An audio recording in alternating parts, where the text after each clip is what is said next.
be telling us how we have to react, how we have to feel about it. And honestly, I'm tired about that. I'm tired of being told that how I have to feel. I know what's right and what's wrong. I feel really bad about this. I know it's terrible. And people are saying, oh, no, good things were done. No, it does not matter, guys. We were promised that there was going to be transparency. There was going to be arrest. All these files would be released in length, in detail. And what they do, they say, oh, it no longer exists. There's no way around this. They screwed us over. This is something that I cannot overlook. And if you're telling people, oh, well, you shouldn't feel this way, you're insane. I'm sorry, you are just insane. You're the same people who are telling us to trust the plan the entire time. The same people who are calling us fake MAGA and traitors, putting pressure on them, saying, no, you need to get on this. You need to arrest the deep state criminals. You need to release the files. No more excuses. No more moving the deadlines. I mean, I've seen others, and also myself, get attacked over and over for this.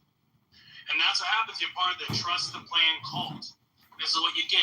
Astronomical magnitude of humiliation and betrayal. So congratulations. This is what we got for that. I'm hoping everyone learns a valuable lesson from this, realizes you cannot trust the government.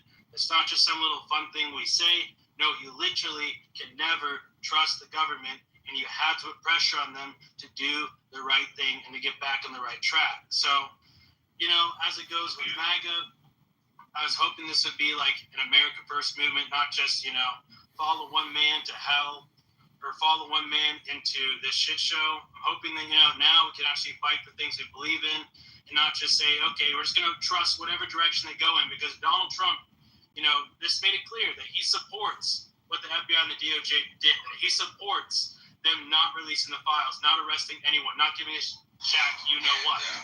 You know, so I have a problem with that. I'm not willing to follow a man who does that stuff. I'm going to cheer for him when he does the right thing, but right now I'm no longer a supporter. I mean, I was already on the fence, but now I'm done. Unless it gives us real mass deportations, this administration is a joke. Just full on a joke. I don't trust it at all. You're allowed to feel that way. Thank you, Philip. Go ahead, Michelle. You've been waiting patiently. Sorry about that. Hey, that's no problem. Thanks, Diligent. It's been a while since I've been in a space, but this has been great. I've really enjoyed listening, and I love your passion for this issue. I was sitting here thinking as I was listening the last hour or so about what a convergence we live in this time right now, where there are people, and I so appreciate you for this, who will just stand for truth alone, let it stand alone, not get into parties. And this is what I think. I believe in America. I believe in the experiment. I believe in the Constitution. I don't think in terms of having to burn it all down, but I do wholeheartedly agree with Dustin that this has to come outside. It has to be pressure put on outside of either party or voting our way into or out of this. I'm from Omaha. I live in Kansas City now. So I really I did a deep dive about 15 years ago on the Franklin cover-up. And I often think of what it would have been like had we had the access to social media and getting the word out and doing research had it been at that time. Did you know that King, the guy, the kingpin of that, he never served more than 10 years. They only got him on financial charges, never anything sex or sex trafficking. And he probably ended up in DC. Nobody even knew where he went. So this is decades of getting away with these degenerate, reprobate sexual deviancy that has harmed children and has, led to, many deaths and sexual exploitation and devastation in our society and around the world. And I think that this is exactly what we need. I don't know where things are going to go from here, but I do think that this is the way to do it, is to keep the pressure on. And somehow, even though we don't see what's going to be the way that this is going to, how is this going to remedy? It doesn't even matter if we know the way or not right now. We have to keep putting on the pressure. And hey, I'm an Andrew Bailey guy. I think really he should have been the one instead of Bondi. He's a military he's an operational guy, and I really hope we can get somebody in there for AG like that. I think that these AGs, these prosecutors, should get full protection. I think their families should be protected. I think it should be just like what is it? I'm sorry. security detail. I think that they definitely need to be brought to justice within the justice system, but it has to be so these people who are prosecuting, I know their life, I'm sure their lives are getting threatened, I'm sure their families are, but this is, I never got into the Q movement, but thank goodness for the whole cabal thing and all the videos, and we know this cabal of sexual deviants that have preyed upon. It's fueled the abortion industry. It's fueled the, it's just awful. And I'm really thankful, Diligent, that you're here. I've enjoyed listening to everybody.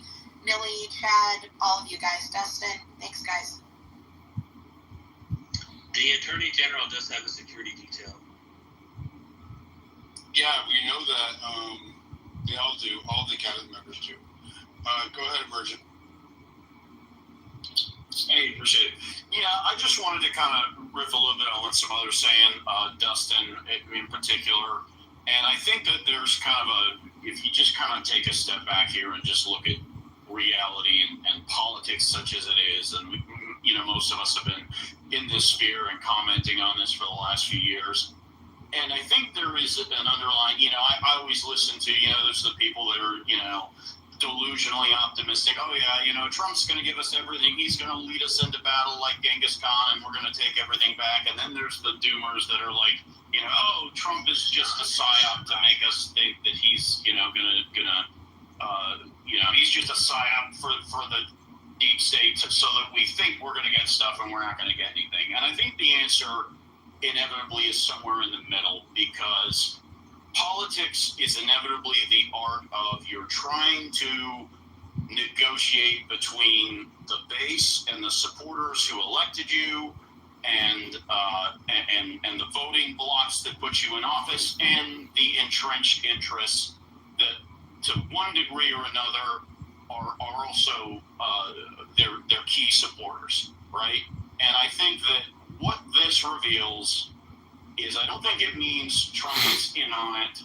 I think what it reveals is that the blackmail ring, the Epstein client list, what it reveals is that they are, at least for now, an entrenched enough interest that Trump either is not prepared to deal with that, or he does not believe he can at this time. And, it might be something that I think that's a very difficult pill to swallow, but I think at a bare minimum, that's what everybody should be. It's a bitter pill, but that's what everybody should be swallowing at this point. I don't think that means that we're not going to get anything we want, and I do think Trump is still going to make progress on some of the issues that he has been working on, but I think that's the reality. Also, how humiliating this is. Everyone who voted for Donald Trump and this happens, it's humiliating, and it's just not right to do this to his own voter. Yeah, I would. I don't see. How do you think the Democrat fundraising efforts are going right now? I bet you they're going pretty well. I'm not denying that this is a black state. I don't think it means voting for Trump over Kamala Harris is humiliating. Frankly, I don't regret my vote. I think that's a ridiculous kind of take. I also. And to be clear, the Democrats are not any better. Just to be clear on that, the Democrats, they could have released it for 4 years. Yeah, they're also in on it. Even tried to attempted to vote for it. But if you want to talk about the fact that our side went out of the way and said, hey, we got truckloads. Hey, it's on the desk. Hey, we're going to release the files. Hey, these influencers stand in front of the White House and hold these binders to the entire world. I mean, why in the world would you do that if you're not going to release it? My God, that was just not very smart. What happened to the 200 files at the SDNY that they wouldn't turn over? Oh yeah, I remember at one point they said that was the reason. Oh, the real files are up there in New York, and then they had them all shipped down. And then we never heard another word about it. See, this is what's so confusing, and I just want to clarify what you guys are really touching on here, because we have this synopsis that there's no client list. We have this synopsis that he wasn't, I guess, blackmailing people, and he didn't kill himself. That's the truth that the government wants us to accept. But even according to their own claims, I mean, that doesn't mean that there wasn't trafficking of thousands of children. And so, we heard Pam Bondi telling us explicitly that they have to go through all the videos and try and carve out the parts that are protecting the victims and things of that nature. So why wouldn't you drop this while also indicting hundreds of people who, assume that they're not big name people for whatever reason? He's feeding a fetish to, but they won't accept the government story. Why would you not be indicting hundreds of people who are on those tapes? None of this makes any sense at all. You would want to try and believe them, and it's almost offensive that they think the public is so stupid or don't realize how much it's going to blow up in their face. It's like, how dumb do you think we are, or how tolerant are we, or how much of a sheep follower type of thing do you think that we are? That okay, this is what they say, we're going to go along. It's insulting. Or how little choice do they actually have? And again, this is why I just encourage everybody. Think about this: the local prosecutors through the entire process, local prosecutors and their staff, state prosecutors and their staff, different administrations, different FBI and their staff. I mean, you're talking about, in order to just keep the lid on this thing to this degree, an almost insane level. And if they have the power to prevent this information from coming out, then what else are our electeds, like the people that are supposed to be in control, what else do they not have control of? What else can they be leveraged to go against? It obviously, the announcement's so ridiculous. We have planned this, right? Like we know Prince Andrew is implicated in this. We know a lot of the people who regularly attend the island. Like, the idea that there was no client list and no one was blackmailed is so silly that who has the power to make somebody say something so ridiculous and obvious at the highest level? And how are we supposed to do anything if Trump and that team in particular is forced to toe that line? I think some people really got to consider. Well, and I'm not worth anywhere near what Epstein was worth, okay? But if you come to my house, you're going to pop up on my Ring doorbell. If you walk out back, you're going to be on camera when I let my dog Margaret out, under the night lights to go take a pee. Like, there's cameras everywhere in my house. Like, if you were under the impression, again, to own a private island, to be hanging out with the most influential people on the planet, that there are cameras everywhere. Like, the list written down by Epstein in a little black book is totally effing irrelevant, okay? We know exactly who these people are. Just show us the Ring doorbell footage. I mean, at a minimum, like, you don't have to release the actual sex acts with children, blah, blah, blah, the way Caroline said it today, which was just so... Or just tell us the names. Don't even come at me. Don't even come at me with that. Don't even come at me with that. Oh, you can't really... Like, I'm not asking for actual footage of Andrew, behind someone in a, villa somewhere. I'm just asking for the evidence that person was in there and you got Andrew walking through the front door. And to say that doesn't exist. Yeah, there were cameras over the main doorway and the side entrance. I mean, dude, there can be cameras everywhere, Diligent. Like, come on now. Like, the cameras on the corner from the city of New York. I have a couple of big guests coming in shortly, so do me a favor, you guys. Bottom right corner, repost the space. I want to go to some of these people with their hands up, and then we'll open it back up. Jennifer, did you have some noise? Your hands up. Is it not up? You can drop me for space if you want to, Dill, whenever you need to. Whenever you're done talking, you can drop yourself. You're doing all right. I'm just wondering why Prince Andrew would settle with Virginia Giuffre for what, $5 million? Or was it more? It's like, there was no, fire where there was smoke. It just seems weird that you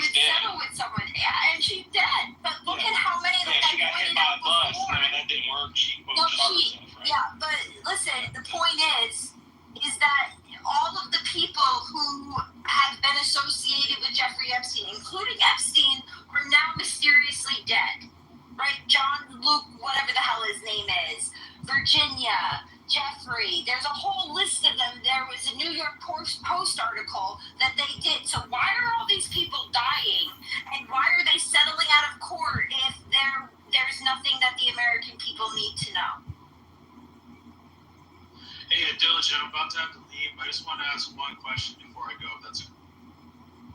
Go for it, brother. Yeah, I guess it's a question for everyone.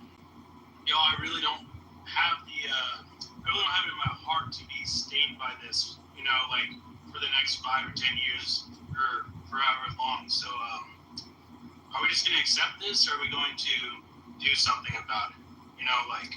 What can we do, Phil? What's the plan exactly? That's the The question. first step is not accepting it. I certainly appreciate you guys letting me come up and just share some thoughts. I really felt the need to vent. Hope I'm not jumping line here. But, this isn't a red or blue issue. This isn't a Democrat-Republican issue. This is a basic human goodness versus evil issue. These thousands of children that were trafficked. What's sad is there's no justice for them on this side of the grave. It looks like this has all been swept under the rug. Well, it really does make you feel like this. You do feel powerless. And you do wonder what can be done, right? We thought that having our voices heard at the ballot box would make a difference. But when there's evidently this kind of power that's not elected by the people and for the people, it really does push you towards either resigning to the fact that this constitutional republic is done, or it pushes you to the other extreme, which I won't mention, out of fear that someone might come visit me. But that's the sadness of it. Your heart just breaks for the thousands of victims and the witnesses that have been silenced by their own death. And you do wonder what you can do. And I think it's very frustrating when we see that really they're all a part of one big club and we're not a part of that. So then the question is a third-party approach the right approach? Well, I'm 45 and I've seen some of those third-party approaches over the years.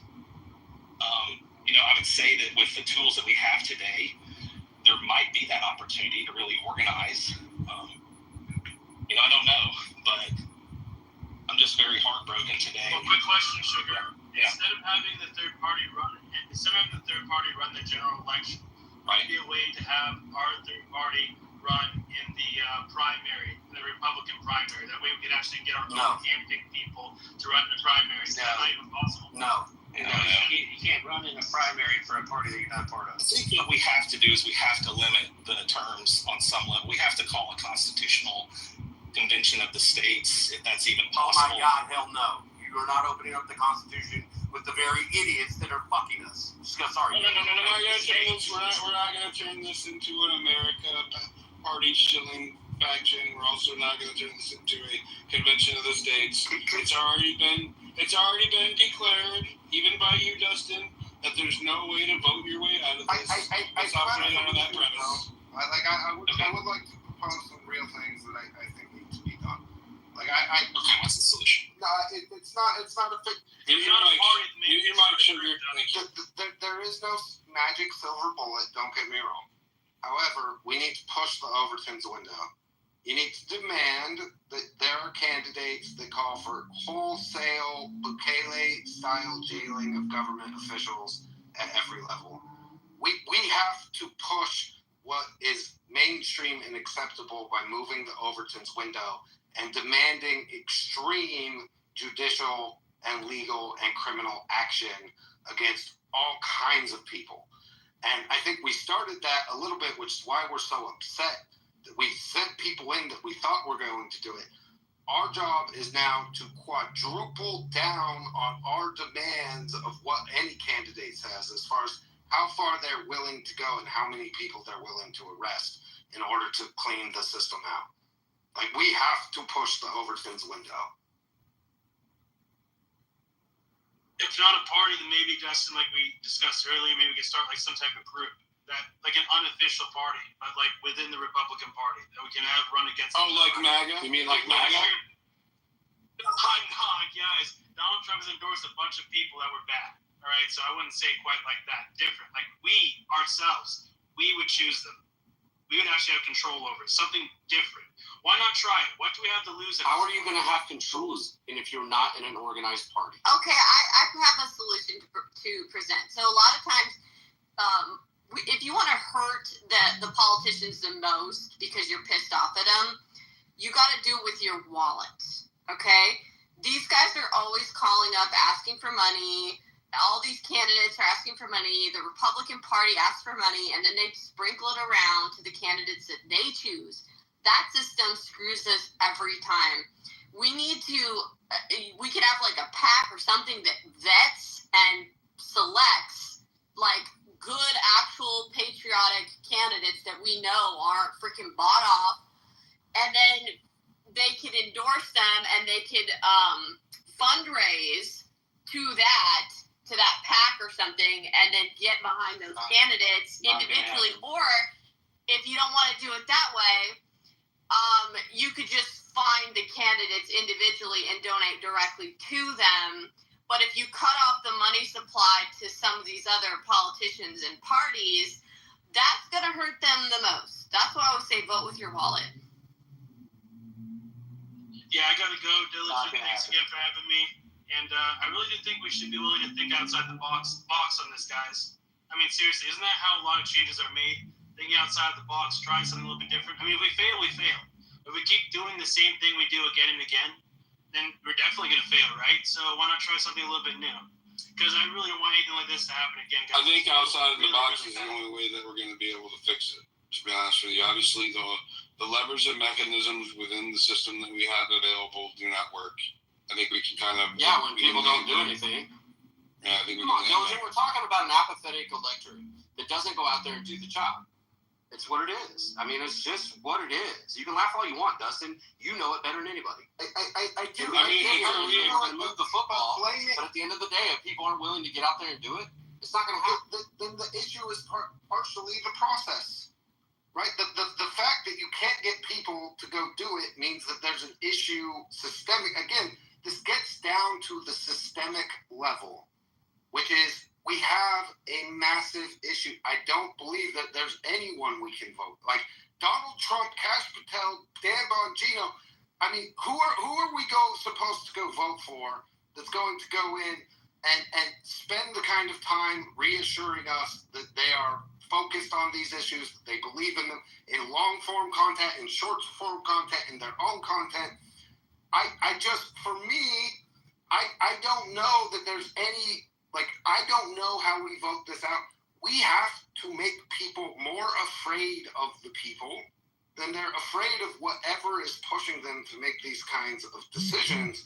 And that's a really challenging situation, especially because we're so cucked. I mean, no one here will even discuss the idea that maybe right? Our Declaration of Independence says that, like, when your government stops working for you, right, the only solution that is given to us is to remove them and either start over or completely replace it. And yet we're so afraid of even talking or bringing that and mentioning it, mostly because of, like, the PSYOPs, J6, and all the bullshit that we've been put through, that we're even afraid to talk about it amongst ourselves. And I think part of us, like, we need to first come to the internal courage to say the words out loud. The First Amendment was written specifically for us to talk about these specific issues. And there is no path forward that does not involve pain and sacrifice. At the end of the day, we either, like, there will be people who suffer and there will be pain, and, right, you will come under attack again and again, like many of us have for a long time, in order to, like, advance it. But it starts with us having the courage to say the words out loud. And I can't tell you how many times in this space alone I've heard people self-censor having a discussion about maybe it really is time for us to take them all out simultaneously, not violently, but also not. I mean, I've heard heard numerous people on the stage say that if it needs to all burn down in order to fix this, then it needs to all burn down, including Chad and myself. What does that mean? I mean, let's talk pragmatically, okay? Dustin, Exactly. Dustin, I want you to speak plainly. You say that we shouldn't self-censor. I want you to speak plainly. Are you suggesting violent overthrow of the government? And I'm not asking this. If you tell me you don't want to say that out loud because you're afraid that the FBI is listening to you, I understand that. But I'm just asking you, like, what is it exactly that you're saying? I'm saying that maybe we need to continue to show up until we shut it down, right? Like, at some point, we have to take to the streets and demand wholesale change. But again, what I'm proposing here is that this is a system. Isn't that what J6 did, though? It's exactly what happened with J6, and we paid a terrible, terrible price for that. Lots of people paid a horrific, life-altering price and sacrifice for it. But if there's ever been an issue that, like, we need to show up and we need to continue to make noise and make things not work until, like, it comes to a head and some things change. What more usurpations do we have to suffer before we say, you know what, like, I would rather go in and the risk of the psyops and the infiltrators and the agent provocateurs and everything else in order to start showing up and just continue to push and push and push. Because honestly, all of this talk like, oh, well, we're going to organize and we're going to, like, get a bunch of people to go vote. Until we start, it starts with talking, and then it starts with protesting in person, and then it starts with not accepting the abuses that come with those things. And no one's got a crystal ball, so I'm not saying that it definitely leads to violent revolution or whatever, but is anyone going to DC? Is anyone going to go protest outside of somebody's office? Are we going to protest outside FBI offices? Or if Elon Musk, if you're listening and you want to help us fund an operation where people can afford to do that, I will gladly go protest against the Epstein files not being released, and I'm sure a lot of other Americans will. And I would help organize it, right? And I would set all other political differences aside with anybody who wanted to fucking stand. I'm sorry for swearing. But anybody who wanted and had the courage to come stand with us, I would 100% come back and do it again and make the call and do all of the things that we do to have the best, right? Like all of the peaceful protests that we've done for, yeah. January 6th was the third of 3 DC rallies that were massive. I think we need to call people back out. I think this is a big enough deal, and I think that the message that would be sent to see a bunch of us, Trump supporters and MAGA people, showing up while Trump was president because we were so outraged, I think that would cause a stir and make noise that would be impactful in a way that just staying safe and talking about it in the comfort of our little bubbles online, it's not enough. It's just not enough. And if anything, hopefully it would send a chill down the spine of some of these pedophiles on the client list that the people are freaking coming for you. Let me go to Michael Tracy real quick. I would really like your opinion on this, Michael. Go ahead. Hey, somebody just sent me the link and suggested that I speak. Yeah, I sent an invitation to Ben. He might be busy though. So. Okay. So I would assume that this quote unquote take I'm about to give is going to be very different from what has been mostly said on this space. So just give me like a minute or two to expound, if you don't mind. Go ahead. So there became a point at which, from my perspective, the Epstein saga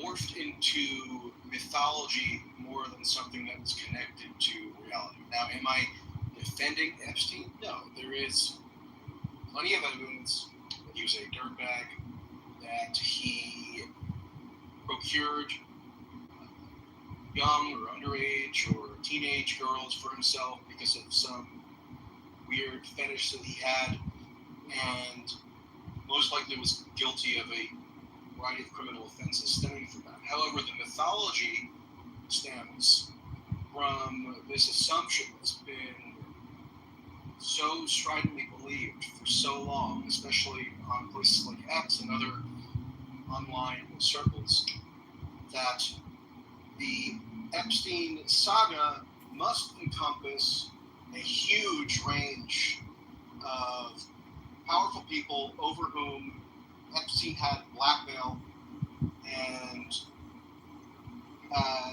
incriminating evidence of them engaging in illicit sexual behavior with children or underage people. And there's just not a whole lot of evidence backing that latter part of it up at this point. That mythology stems from that mythology really in large part stems from the original marquee accuser, Virginia Giuffre, who over 10 years ago now rattled off a huge list of prominent individuals to whom she claimed she had been trafficked. One of them was Alan Dershowitz. Now, leave aside one's feelings about Alan Dershowitz on any other issue. The fact is that between 2014 and 2022, Virginia Giuffre accused Alan Dershowitz of depraved criminal conduct, criminal sexual conduct, only to eventually admit in 2022 that she had falsely accused Dershowitz. This is the main accuser whose claims basically form the foundation for this entire ever-evolving mythology. Did you hear a lot of press coverage, really, to the fact that in 2022 the chief Epstein accuser had to admit that she was serially fabricating a false claim of sexual criminal conduct against a prominent individual? If you look for it, maybe you can see it. I commented on it, but it really did not seem to penetrate the consciousness much of people who are so invested in this story. Was he involved with a lawsuit with Dershowitz over that? Well, yeah, there were lawsuits and then counter lawsuits and defamation suits, and it eventually got settled. I mean, it's a very convoluted story, actually. Giuffre was represented by David Boies, who's a hugely prominent, high-powered attorney who has a long-running, like decades-old feud with Dershowitz, but it culminated in, the whole tangle of litigation culminated in 2022 in a settlement in which Dershowitz didn't even seek any monetary damages.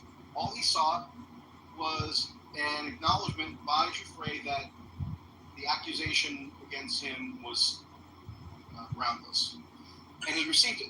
And so, the same Dershowitz. So if and Giuffre, The same Dershowitz. testify. Give me another 30 seconds or a minute. Yeah, go ahead, Josh. As such, Giuffre, if you notice, if you followed the Ghislaine Maxwell criminal trial in 2021, she was not even called to testify by the prosecution because it was well understood that she had serious credibility problems. Her statements were presented, her previous statements were presented as evidence, though. She wasn't called to testify, and she was not one of the 4 victims against whom it was alleged that a sexual offense was committed. And Giuffre, unlike the 4 purported victims who were called to testify by the prosecution, Giuffre alleged widespread trafficking, while those 4 did not. So the ones that the prosecutor actually had to prove beyond a reasonable doubt were credible enough to convict Maxwell did not even allege that they were trafficked to a third-party individual, so somebody beyond Epstein. And that's the core of this whole drama that we're in now, right? People think that there's this mass cover-up from the deep state or whatever of this extensive list of powerful individuals who have been caught engaging in this illicit conduct and now are going to have their crimes covered up in perpetuity. And about members of the Trump administration and right-wing media, Dan Bongino, Pam Bondi, etc., teasing their audiences with this idea that some major revelation was going to be on the offing now that Kash Patel and Dan Bongino got in there to clear out the deep state and finally bring justice to all the children who were victimized or whatever. That's not really, from my perspective, them participating in a deep state cover-up. It's them just engaging in standard political charlatanism, because that's what Dan Bongino was, as like a Rumble or talk radio host who was just feeding red meat to his audience. But then once he actually has to filter his podcast ramblings into the higher evidentiary standards of the criminal justice system, then of course he abandons all this scintillating teasing that he had just got done. So I'm not thinking I have the final story on everything related to Epstein. I just think that a lot of this really is overblown. And if you don't even, just to conclude, like last sentence, if you don't even allow for the possibility that the depiction of this whole story has been exaggerated by political charlatans to get everybody excited and think that they were going to be combating the deep state by electing Trump again and getting tenacious deep state opponents like Kash Patel and I just want to correct something you said. In 2019, in 2019, Dershowitz did seek monetary damages against Giuffre for defamation. So one thing that you said was incorrect, which was that she settled on the premise he wasn't seeking monetary damages in the lawsuit, and that she withdrew her statements without the threat of monetary loss. However, this is publicly available knowledge. In 2019, Dershowitz did file a defamation lawsuit seeking monetary damages against Giuffre. So that is some important context. To clarify, just to say that the final settlement did not entail. But there was a threat of massive. But there was a threat of massive monetary loss. At the same time, if you had been accused for nearly a decade of engaging in illicit sexual predation against minors, and the accusation was false, would you not be within your rights to potentially? I'm not saying that he wasn't. I'm not saying that he wasn't. But okay, I'll take that I'll take that clarification. It should have been more precise. Yeah, because it adds to the weight of that she didn't just abandon her position willy-nilly without the threat of some kind of greater loss, as it was being suggested. So I just wanted to clarify. Good Logic actually went to Ghislaine Maxwell's trial, so you can comment more to this than I can. Go ahead. Yeah, I'm a New York attorney, and I attended that trial every day. So I want to have a little exchange with you back and forth about some positions you took. And I think that it's important for the purposes of intellectual integrity to vet out all possibilities so we can appreciate when we've been triggered to mass think a certain way and knee-jerk react that way, and then and then either eliminate that as a possibility or verify, like you seem to have, that is a likely scenario. So I'd appreciate just a few minutes to vet that thought out that you were just saying, that this is a fomented mass hysteria about a story which is red meat for MAGA, but has less legs to it than we've been led to believe. And the reason to clarify, I'll let you go, but I'm not saying that it's entirely mass hysteria. Obviously, Jeffrey Epstein confessed to procuring young girls or teenage girls to gratify his sexual desires. So right. I'm not claiming that part is hysteria. It's the broader mythology that's been constructed around it. The mythology that involves third parties, which is really the key element here. Correct. Whether or not that this entire scheme was designed to feed his individual tastes, or it had a much broader agenda of trying to feed the appetites of other people who might have similar perverted sexual tastes that he has, and then blackmail them, extort them, or ingratiate them himself with them one way or another. And the point that here are a few questions I have for you based on that take. So first, you start with an assumption that because Virginia Giuffre did not testify in the Ghislaine Maxwell trial. And you're correct. I actually brought that up early on in this space. She did not testify. And I think that there is a lot of reasons that she may not have testified, which have nothing to do with supporting the conclusion that you seem to draw. He was never found incredible in any other court case. Just want to add that context. Go ahead. Right. And so the point that I'm getting at is Maureen Comey, who was the head prosecutor for that case, specifically charged Ghislaine Maxwell for feeding Jeffrey Epstein's individual appetite.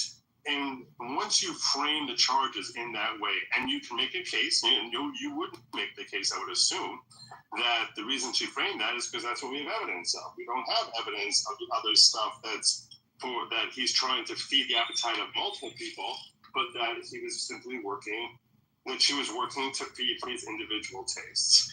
And in that sense, once you frame the charges that way, there's no reason to bring Virginia Giuffre in there. I think you seem to be drawing a conclusion that Virginia Giuffre's withholding her from testifying is implying that there's some sort of shortcoming in her credibility. And my point back to that is no. Once you frame the charges a particular way, now you make Virginia Giuffre extraneous. And if anything, you can make an argument. The defense certainly would have made the case, because they were very skilled defense attorneys. They would have certainly made the case that that her testimony is going to be something that is a distraction from the ultimate charges and is designed to paint him in a negative light with things that are unrelated to the underlying charges. So, can I respond to the Virginia Giuffre point, and then you can make your other points? Yeah. Okay, so I bring her up not solely in relation to the Maxwell trial of 2021. I brought her up primarily to posit what I would contend is her central role in fostering and creating this wider mythology, as I would call it, around Epstein. See, the way that you phrase it as mythology, though. In that she's the one who, over 10 years ago now, filed a lawsuit in which she accused a huge array of prominent individuals of sex trafficking, including Dershowitz, the claim she later specifically recanted. She did not even bring an individual lawsuit against other individuals that she had initially named, like former Senate Majority Leader George Mitchell or Bill Richardson or other people whose names escape me now, who were associated with various powerful institutions. She brought litigation against Dershowitz, which she ended up having to recant pursuant to a settlement. She did bring litigation against Prince Andrew, who was in the middle of a enormous PR crisis after his infamous BBC interview, when he was obviously not he didn't put on a very sympathetic or persuasive performance to most viewers. And then there's also her Ghislaine Maxwell litigation. I mean, you would think that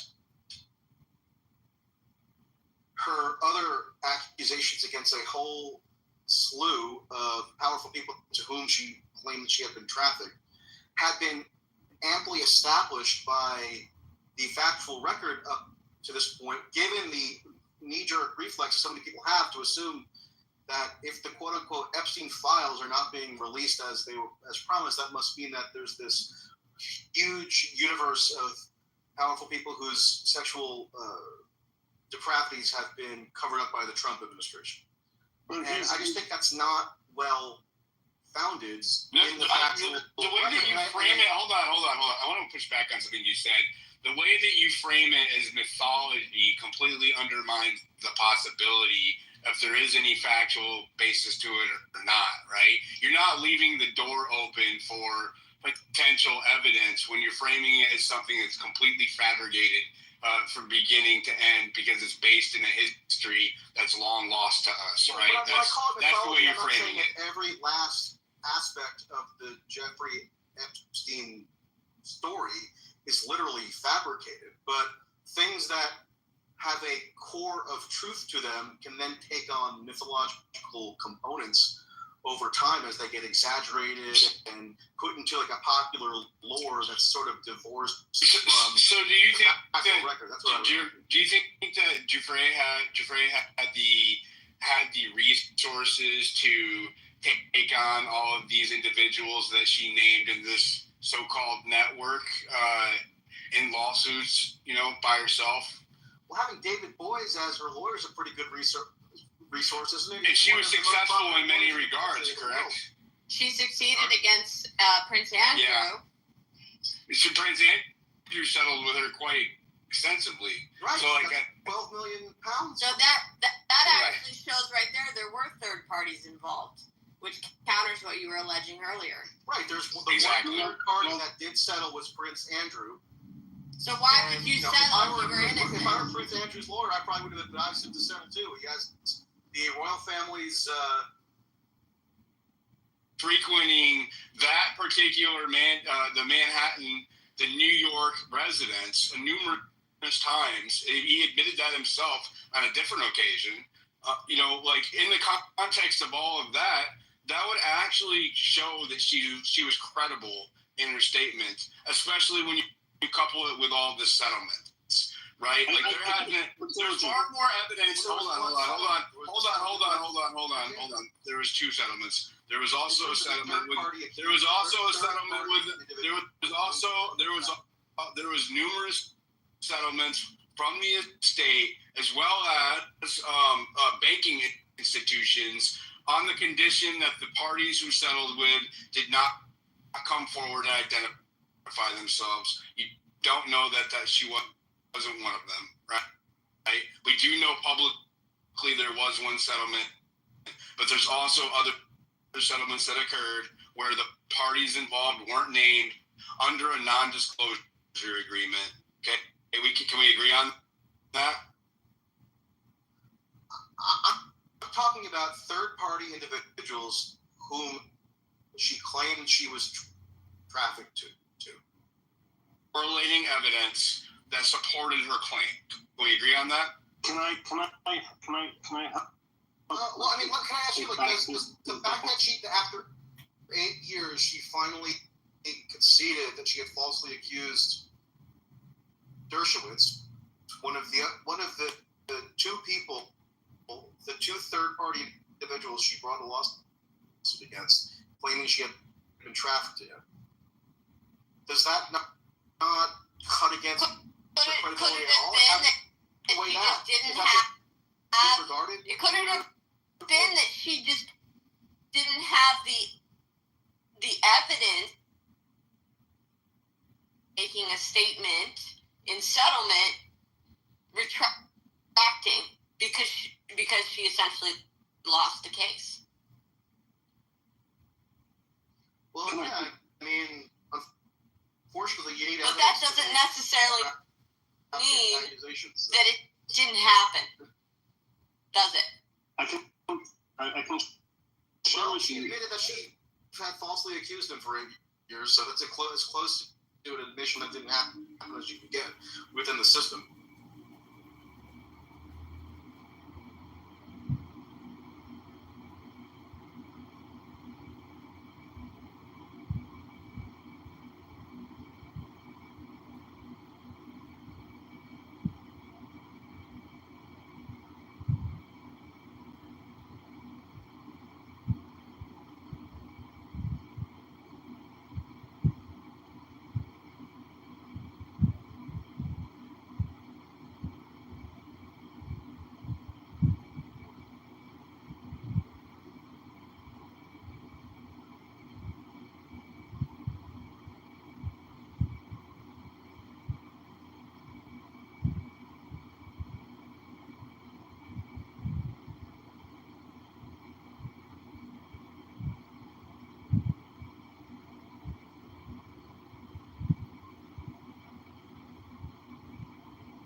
kept talking shit. Like, I thought that was what you clubhouse people like.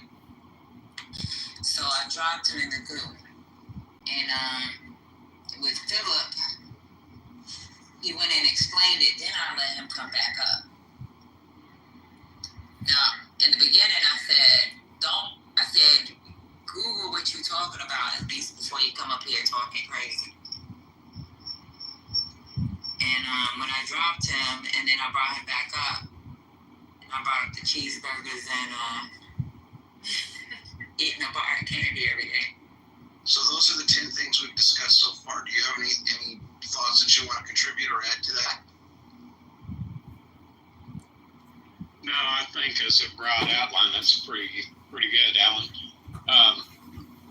I would just say one thing that you kind of brushed into was the institutions, and I think the problem that has occurred within them is we've seen politicalization